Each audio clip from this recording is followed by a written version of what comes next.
I mean, remember just day one, right? Just everything up in flames, and and then you see massive amounts of ammunition and weapons, and these, they didn't want to fight us. They were like literally in formation, walking towards us, and Yeah. just like they were just like, we give up, we don't want to fight you. This is Folded Curiosity. We split off in Iraq. We went east. Right. You know what? Yeah, we Yeah, went east, no, we north, went west. west, north. We went toward Nasiriyah, and Okay. you guys went to Basra. Right, past Al Medina, and So like I never knew. I have no idea what happened. Yeah. Like it was it's like, see you guys later. Yeah, and so we're both in the same way. Like, I don't know what happened. I can only imagine.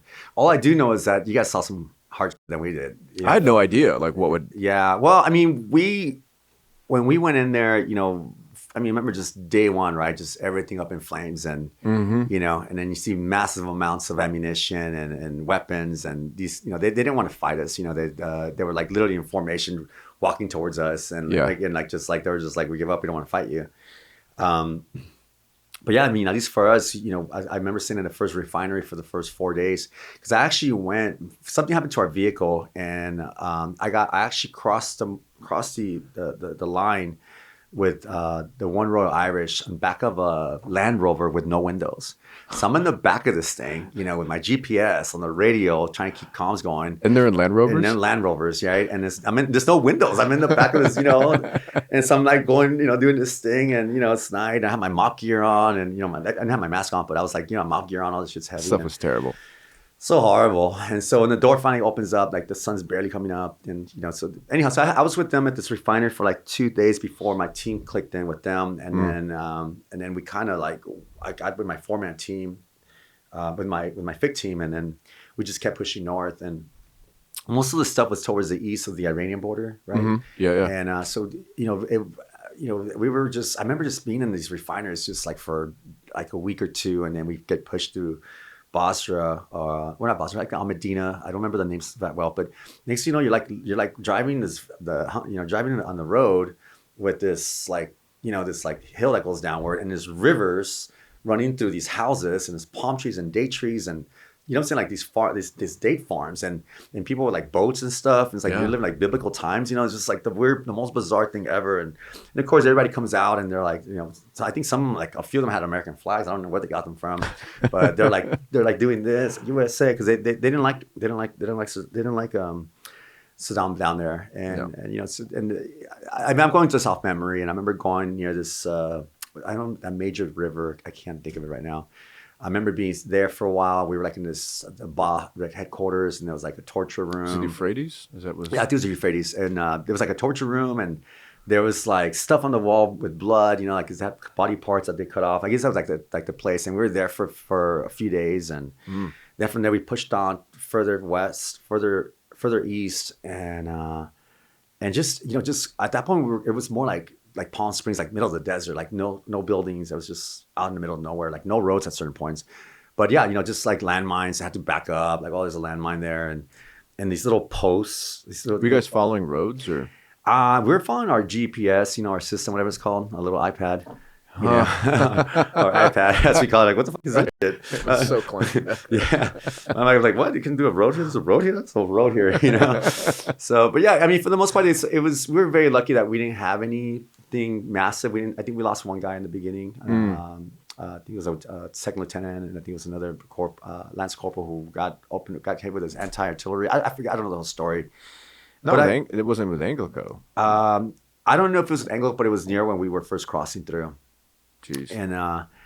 And then the other part I remember is going to this town where when we're all coming with our vehicles in a huge caravan, all the people came out and they drew us towards the center stone of this. I want to say it's Al Medina, but I might be wrong. And then we toppled down the statue of Saddam, and that's where you got the arm. I didn't get it there, but that was where it came from. I think it came from that statue because it's pretty chopped off. So we from that moment, the British guys, engineers, they took it back and they dragged it with a chain, and people were stamping it with their flip flops, their flippy floppies.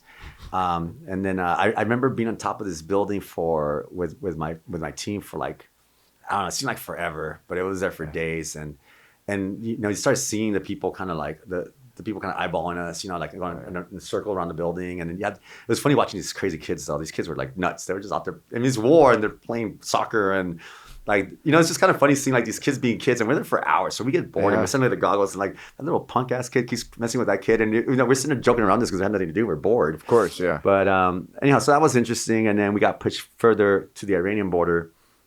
I think we got so close. I think we got to the point where it was probably no more than like the fence was probably maybe like 800 meters.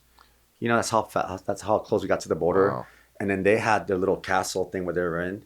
And like you would sit there looking at them, and it's like it's only one vehicle, and we're formed a FIC team, and we're looking at these guys with their vinyls, and then one guy comes out, and then another guy comes out, and next thing you know, it's like 10 guys over here and 10 guys this way, and we're like, okay, so what exactly are we supposed to do here now? Yeah. But they were kind of eyeballing us, and we're eyeballing us, and remember that's where the war took place between Iran and Iraq. It was a 12-year war, so there was just like holes everywhere, landmines everywhere, and it was kind of crazy because a lot of times I had to kind of tell the guys, okay, we got to back the vehicle up, or let me lead you guys through this section because we don't know what the hell's in here, but you can see the landmines. So I kind of like navigating the guys through some of the areas. But overall, we got very lucky. I mean, there was always gunfire everywhere. It's just always kind of going on. But we never got in a situation where it was like, oh, like here it is. We're like in this, like that movie that just came out. So that was pretty intense.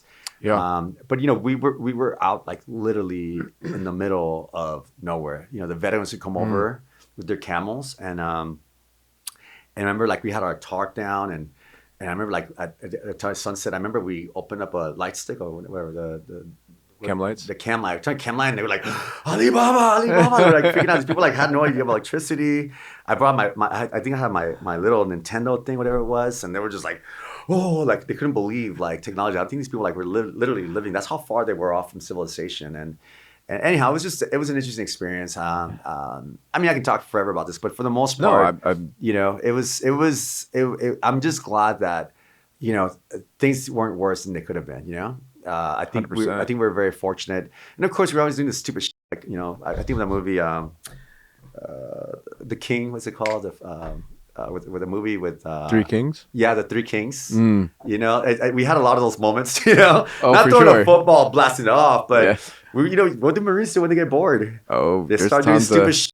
So we like line up artillery rounds about this big, and like walk, like drive our vehicle and go up top of a building. All right, let's take turns. Oh, blowing yeah. this shit up, and it's like it's just almost blown over our head. And I remember like walking into buildings and like with that M203 grenade launcher, like let's just blast up that ego, and boom, and like, oh, why did I just get cut? Has shrapnel all over us. Okay, at least I know how this stuff works now. It's just a lot of fun, stupid stuff like that we did, and Highly dangerous. dangerous, but yeah, there's a lot of stories I probably shouldn't get into, but Watch the full episode this Thursday.